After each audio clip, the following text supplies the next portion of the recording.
Well, everybody, welcome to Tuesday Night Bible Study right here on your phone, computer, whatever it is you're watching it on. Hope you guys are doing great. Tonight, we jump into another big rock moving through 2 Samuel. We're going to be in chapter 11. This is the infamous story of David and Bathsheba. So we will be getting to that in just a minute. But do me a favor, if you are here, go on over to the comment section. Let me know that you have arrived. As always, I'll be there in just a minute. And we will say hello to as many people as are here. Anyway, guys, I'm glad that more people are figuring out how to do this on YouTube. I have 3-4 weeks in a row. I had to help ticket into my Facebook account. It won't go live, which is why you're not able to see it on Facebook. However, we will continue going here until I figure out a workaround of some sort. So anyway, I'm just glad you guys are around. Let's see who showed up so far. What's up, Grant? Good to have you. Hope your beautiful wife is doing well. Happy Tuesday to you, Richard and Peggy. Oh, hey, by the way, guys, I need you to come by whatever works best for you guys this week to grab the food pantry stuff. Whatever works, just let me know. All right, Diane, greetings and shalom. Very nice, shalom. Very good. Hello, Gino and Tammy. Good to have you. Penny, good evening. Happy Tuesday. Very nice, like that. John Ennis, top of the evening to you. Very cool. Like it. Good to have you, John. What's up? Mini Pearls in the house. Tammy, good to have you. Hope that Bruce can figure this one out. I tried to help him earlier today. Was this Bruce is watching and trying to get on the comment. I tried to help him earlier today with his YouTube account. Anyway, hope you guys are doing well. We're going to jump into a very familiar one in just a minute. Oh my goodness. So I'm hoping this one doesn't just go in one ear and out the other one and that sort of thing. There's some there's some interesting stuff in here that most people don't even really think about. And so when we get to certain parts, I will plug that in and you will, I promise you're going to learn something tonight that you probably didn't know from before. Oh, okay. I'm not that's between Penny and the rest of them, Richard and Peggy. All right, you guys. So 2 Samuel chapter 11. Tonight, there's, I think, 26 verses, 27 verses, but it's a very familiar story. So what I'm going to do is I'm going to start out with one question, and we got to have total and complete honesty. I could give you 20 answers for this one, but here is the question. What is something that you have cheated on or been dishonest about? Not relationships or anything like that. That's what the story is about. David and Bathsheba. We already know what that story is about. So that's already about a relationship that shouldn't have happened. So that's not what we're looking for. So pick something else that you have either been dishonest about or maybe cheated on or something like that. And hopefully we'll get some hopefully we'll get some honest answers here. Because I know the first thing that happens when you ask people who are watching a Bible study or at a Bible study, hey, what have you been dishonest about? It's like crickets. Hello, Bueller. It's like no one wants to answer. So I want to just tell you, everyone has done some of this. I have, you have, everyone has. I will start the whole thing by telling you, I could pick 100 things, but one I will tell you about was I was in biology class in high school, and it was a test called the cell, and I did not study. And so I had my biology book on my lap, and at the time, it was very, very cold. So middle of winter kind of time, chilly outside. So most people had a pretty heavy jacket with them. So I took off my jacket and I put it on my lap, and I had my book underneath my jacket. And this went really good for about 5 minutes. And then my teacher came over and slapped me in the back. Because back in the day, your teacher could hit you and no one was going to do anything about it. He whacked me in the back and I go, what?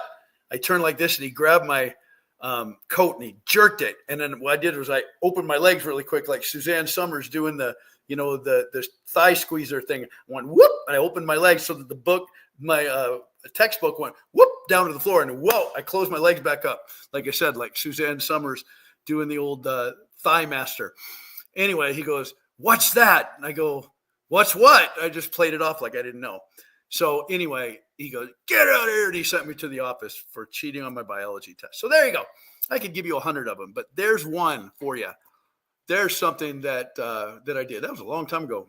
That would have been 1986. Yeah.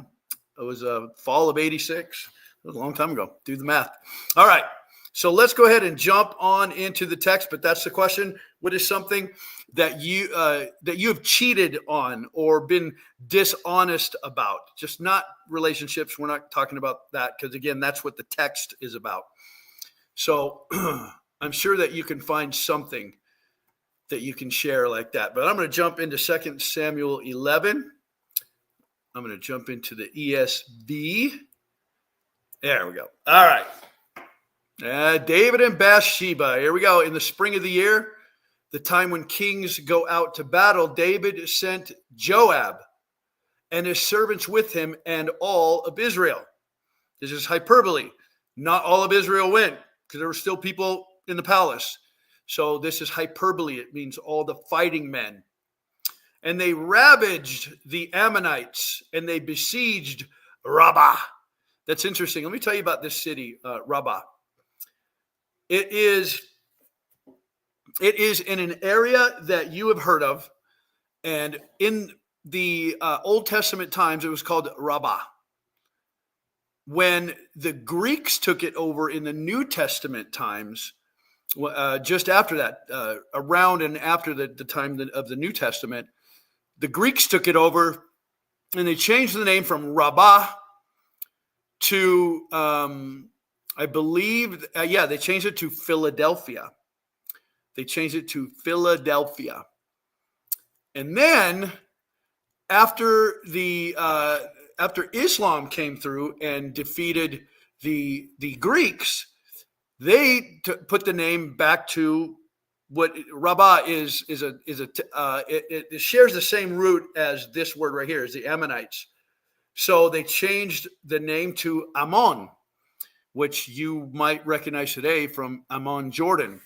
So that town is still there today. Anyway, but David remained at Jerusalem. So guys, look at this. In the spring of the year, the time when the kings go out to battle, David didn't go. Let me really quick give you a reason why kings go out to battle in the spring. Most people mistakenly think that the only reason that kings go out to battle in the spring is because the weather's good. That is one of the reasons. But also, when you have what's called a protracted campaign. That means a long campaign. You're out in war and battle for long periods of time, months on end. When you have a protracted campaign like that, the reason why that you go out in the spring is, yes, the winter rains have subsided. The good weather is here for traveling. So the ground is not as mushy. That's true. But the other part of it is that as the campaign goes on month after month, you start having produce come available in all the farm fields. And so what ends up happening is the armies just simply eat out of the farm fields. They eat out of people's gardens. They eat out of the grain, out of the wheat fields, because all that food is right there and it's coming up for months on end. So when it says in the springtime, when the kings usually go out for battle, that David didn't go, I wanted you to know why they went out for battle during that particular time. So again, it's not just because the weather is better. That is part of it. But the other part is that there is food available. And that, as you probably know, is helpful when you have an entire army that is actually needing to be fed. So I'm going to jump back. My Bible app just kind of took a hooey on me here. So let's try it again. And there we go. Now we're back. Okay. Back to the Bible app. So in the spring of the year, the time when kings go out to battle, David sent Joab and his servants with him and all Israel. That's the fighting men. They ravaged the Ammonites and they besieged Rabbah. That's their big town. But David remained at Jerusalem. And now it happened late one afternoon when David arose from his couch. Must be nice. Your army is out fighting and you're laying on the couch, probably eating Cheetos and watching ESPN. And he was walking on the roof of the king's house that he saw from the roof a woman bathing. Dun, dun, dun. Everybody knows this story, right? So David, his palace oversees the rest of Jerusalem, at least at that time, the city of David. It's the south tip of Jerusalem now. And the Temple Mount would have been right behind him. So his palace overlooked all of the rooftops. And what would happen is that people would put their copper and tin tubs on their rooftop, because rooftops were flat. They would put a lot of their harvest up there. They would put wheat up there. They'd put sheaves of grain up there to dry. People could sleep up there, but with no roof. So people would regularly put big, like bathtub-sized containers of either bronze or copper or tin on the rooftops, because when it's 90, 95 degrees, 100 degrees all day long, if you have buckets of water in that particular tub, it's going to get nice and warm. So by the time evening comes around, if you want to slide into the bath, it's probably 80, 90 degree water. So it's like getting into a hot tub. So it happened late one afternoon. Again, this is late, so it's been cooking all day. That water's been heating up. David got off the couch, put down the bowl of Cheetos, turned off ESPN, and was walking on the roof of his house, of the palace. And he saw from the roof a woman bathing, and the woman was very beautiful. Wow, that's important. She was very beautiful. You'll find out why in a minute. And David sent, and he inquired about the woman. He didn't know who she was. He just thought she was gorgeous. And one said, is not this Bathsheba, the daughter of Eliam, the wife of Uriah the Hittite? So she's married. She's beautiful. She's married. And Uriah the Hittite is one of David's army men, is one of his fighting men, one of his men of valor. So he's out in the battlefield over fighting against the Ammonites. And there's David staring at his wife taking a bath. Verse 4, so David sent messengers and took her. So this is a problem. Listen, guys, let me tell you this. I've said this before. I've explained this many, many times, but I'll do it briefly here for you. It has never been God's plan for guys to have multiple wives or vice versa or whatever. That's never been God's plan. Adam and Eve is the plan. One man, one woman for life. That's the plan. That's what the Bible lays out. The reason why this happens so much in this era, in this group of a couple thousand years, is because when you have massive power and there's no system in place for anyone to charge you with any wrongdoing, and even if they did, it wouldn't matter. You're the king. You just have them beheaded. When there is absolute authority and absolute power and no one to keep an eye on it, people will do whatever they want to do. Kings, if you notice, many of them had harems of women. They had wives, plural, and they had concubines, plural, which means that they had wives that they had children with, and they had concubines that they had, you know what, they messed around with. So anyway, the point was, it's not God's plan. It's not that in the Old Testament it was okay, because it's not okay. It's only happening because they can get away with it. It's not part of God's plan. It is part of the plan of specific, very powerful, very wealthy men in the Old Testament. You notice you don't see this as we move forward through time after Christ when it comes to the church. You don't see that. But you do see it even in the time of Christ. You see that same behavior with Rome.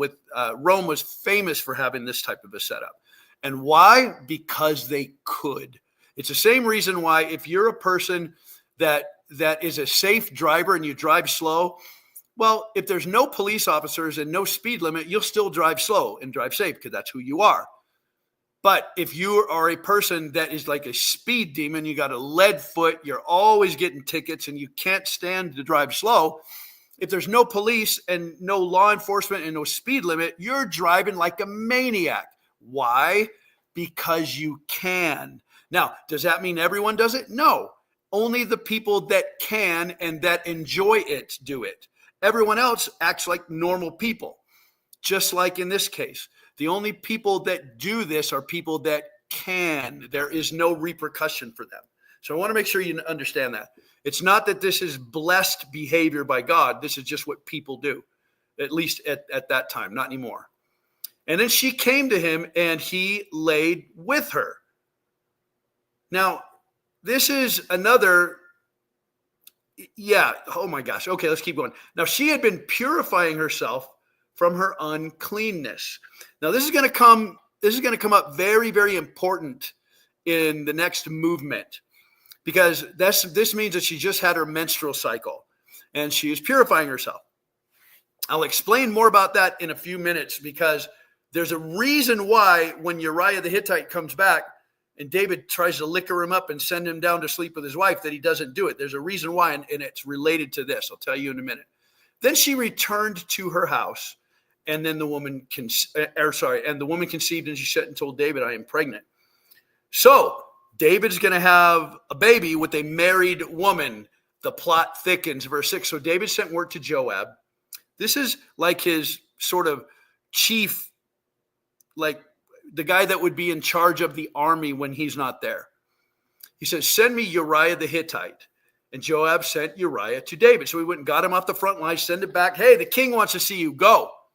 When Uriah came to him, David asked how Joab was doing and how the people were doing and how the war was going. It's all a bunch of garbage. Now watch. Then David said to Uriah, go down to your house and wash your feet. This is like wink, wink, nod, nod. If you ever watched Buddy the Elf on Elf, let's go eat food. Remember that? Let's go eat food. He thought that was code for something.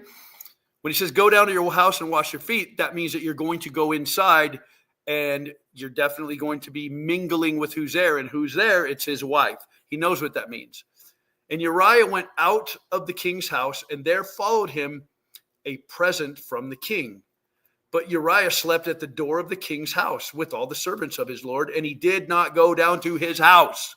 He did not. When they told David Uriah did not go down to his house, David said, Uriah, have you not come from a journey? Why have you not gone down to your house? I.e., why have you not went and slept with your wife? Why does he care? It's because he got the man's wife pregnant. And he thinks if I just get him to go do this, if he goes home and does what comes natural, they'll just think it's his, and then no one will ask me any questions. Clearly no DNA test back then. Uriah said to David, the ark and Israel and Judah dwell in booths, and my lord Joab and the servants of my lord are camping in the open field. Shall I then go to my house and eat and to drink, and then to lie with my wife? He knows what's up. As you live and as your soul lives, I will not do this thing. Now, here's why this is important. Number one,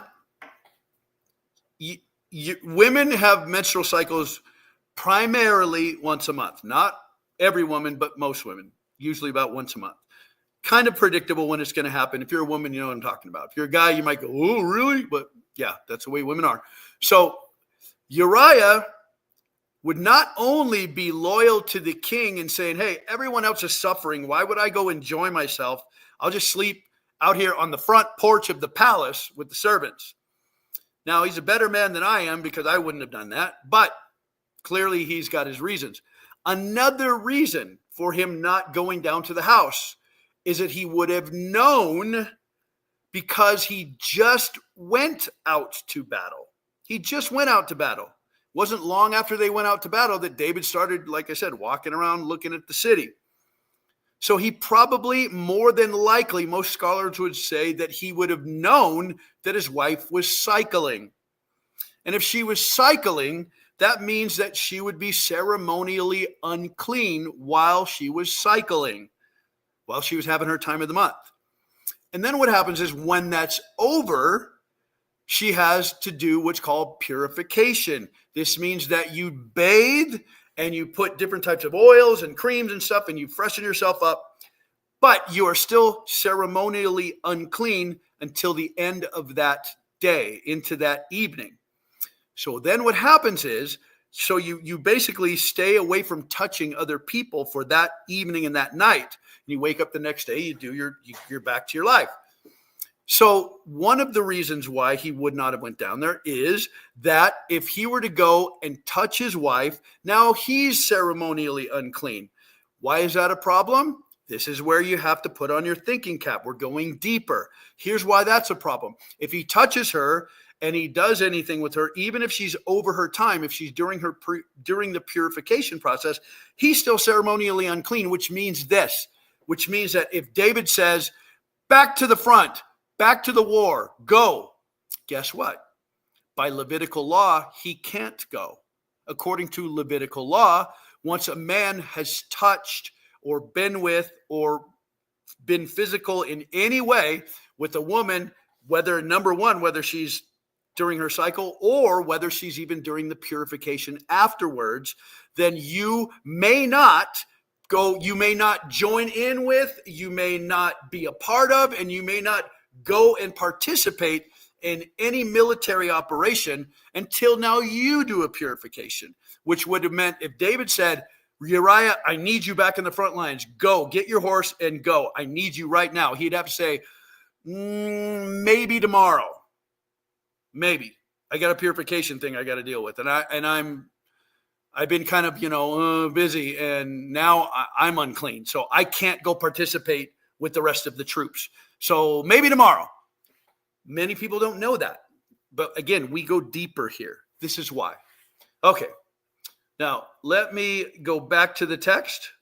Let's see if it is working now. No, I got to restart it again. It seems that with this new software, every single time that I pause it, it shuts down. So I have to find a way to not pause it anymore. 2 Samuel 11, ESV. All right, here we go. Now we will get back to business. Share screen, and here we go. Here's our Bible. All right. So now, okay, as you live and as your soul lives, I will not do this thing. So Uriah says no, he's not going to go do it. And I just explained why. Verse 12, then David said to Uriah, remain here today also, and tomorrow I will send you back. So Uriah remained in Jerusalem that day and the next. And David invited him, and he ate in his presence, and he drank so that he made him drunk. Do you see this? He's trying everything. He won't go out of valor. He won't go out of duty. He won't go out of respect. So guess what? I'm going to get him drunk and see if that will get him to go home and get physical with his wife. So he drank. David had him drink so that he got drunk. And in the evening, he went out to lie on his couch with the servants of his Lord, but he did not go down to his house.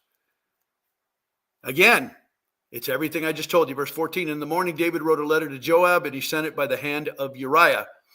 Now, let me really be really clear about something. I'm not going to turn this off because it'll stop. Let me be clear about something. This verse has sparked many a question. And again, we go deeper here. Let me back up. Some people say that, and this is not true, but some people have said this, that Uriah didn't go down to his house to sleep with his wife because someone told him that David had already done that. So he just refused to go do that. One of the servants told him. So he knew that the king had been with his wife. So he refused to go and lay with his wife. That's not true. Here's how we know that's not true. Verse 14 tells us it's not true because David wrote a letter to send to Joab, basically to tell him to get Uriah murdered, and Uriah took it and gladly delivered it. Let me explain something to you.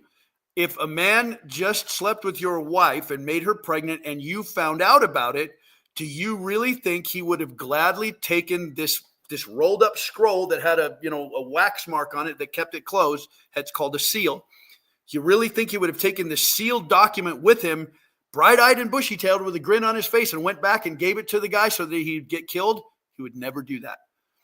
If he knew that David had done this, he would be fully and completely within his rights to challenge him to like a one-on-one with knives, with some type of a battle like you saw with David and Goliath. He would be fully within his rights to demand that. And he would have likely, if he didn't want to do that, he likely would have never delivered the letter for David like he did. But he did deliver it, and he did do it gladly, and he did it with no problems. That tells us that he did not know that David had done this thing. Therefore, the people that have come up with that as a possible, plausible reason is wrong. There you go. Verse 15. In the letter, he wrote, set Uriah in the forefront of the hardest of the fighting. Then draw back from him so that he may be struck down and die. He's going to get murdered. And as Joab was besieging the city, he assigned Uriah to the place where he knew were the valiant men. This is strong men that are likely going to kill people that are around them. Verse 17. And the men of the city came out and they fought with Joab, and some of the servants of David among the people fell. That means they died. Uriah the Hittite also died. So Uriah got killed. What did he do? Joab, who's like the commander on the field when David's not there, says, let's go. He grabbed Uriah. Let's go to the front. And he got him in the thick of the battle, and then he withdrew, and he left Uriah up there, and Uriah got killed. Mission accomplished. Then Joab sent and told David all the news about the fighting, and he instructed the messenger, when you have finished telling all the news about the fighting to the king, then if the king's anger rises, and he says to you, why did you go so near the city to fight? Did you not know that they would shoot from the wall, meaning arrows, up on the walls? Who killed Abimelech, the son of, look at this name, guys, Jerubasheth? That's a fun name to say. Did not a woman cast an upper millstone on him from the wall so that he died at Thebez? This is just recalling another battle where if you get too close to the wall, too close to the action, people can shoot you with arrows. They can drop heavy stones on your head, all this stuff. So why did you go so near the wall? If David says that, then you shall say, your servant Uriah the Hittite is dead also. So he's making a plan. He has plan A, plan B, and now plan C, depending on what David says. So the messenger went and he came and told David all that Joab had sent him to tell. The messenger said to David, the men gained an advantage over us. They came out against us in the field, but we drove them back to the entrance of the gate. So they were right next to the gate where they can get shot at with arrows and have hot oil dumped on them and have big stones dropped on their heads. Then the archers shot at your servants from the wall. Some of the king's servants are dead, and your servant Uriah the Hittite is dead also. So David got exactly what he wanted. David said to the messenger, thus shall you say to Joab, do not let this matter displease you. For the sword devours now one and now another. Strengthen your attack against a city and overthrow it, and encourage him. In other words, hey, don't feel bad about this. It had to happen, and sometimes it does. This is just diabolical. Last two verses. When the wife of Uriah heard that Uriah, her husband, was dead, she lamented. That means that she cried and she sobbed and she had great sorrow for her husband. And then when the mourning was over, David sent and brought her to his house, and she became his wife. And she bore him a son. But the thing that David had done displeased the Lord. Did you guys catch that? At the very beginning, people were asking a long time ago when I done this study, is God okay with these kings doing this and just taking women? No, God's not okay. Look what it says right here. But the thing that David had done displeased the Lord. It did not sit well with God, and you're going to see what happens after that. We'll see that next week. So let's go to the question, what is something that you have cheated on or been dishonest about? Not a relationship, but something or anything else. Let's see what people are saying. Greg, hey, good to see you, buddy. Glad you're with us. Greg, thanks for your help. Yep. All right. Gino and Tammy, my weight when joining the Army, I said I was 15 pounds heavier. I was a beanpole like Barney Fife. Very good. Barney Fife for sheriff. All right. Penny says, I've cheated on my diet. Oh, man, all of us have. Are you kidding me? Oh, Greg's talking to her. That's good. Peggy, I have often been dishonest about my age. Really? You look great. Richard, I cheated on one college test. Understand that. I cheated in biology tests in high school. John says, on a painting job, when I first started out working, I bid a job to give it 2 coats, and I just gave it 1. I said it was 2 because the job looked good. Well, hopefully we've all learned from these things. This is part of being human. Tammy says, I falsely notified a prison. There were undercover employees inside filming non-compliance with showers, going outside, and a cruel guard. Things improved immediately for fear of being on the news. Wow. Well, that's a time when telling a little white lie actually improved people's lives. Wow. Okay, let me tell you something really quick.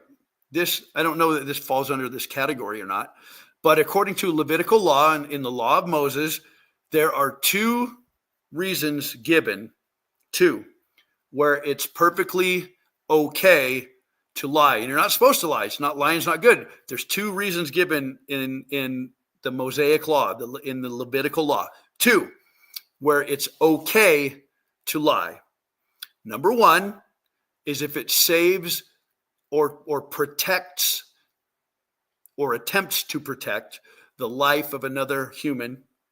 And 2, if it saves, protects, or attempts to protect great injury or bodily harm from coming to another human. So those are the only 2 times that the Bible permits there to be, if you lie, you're not guilty of sinning.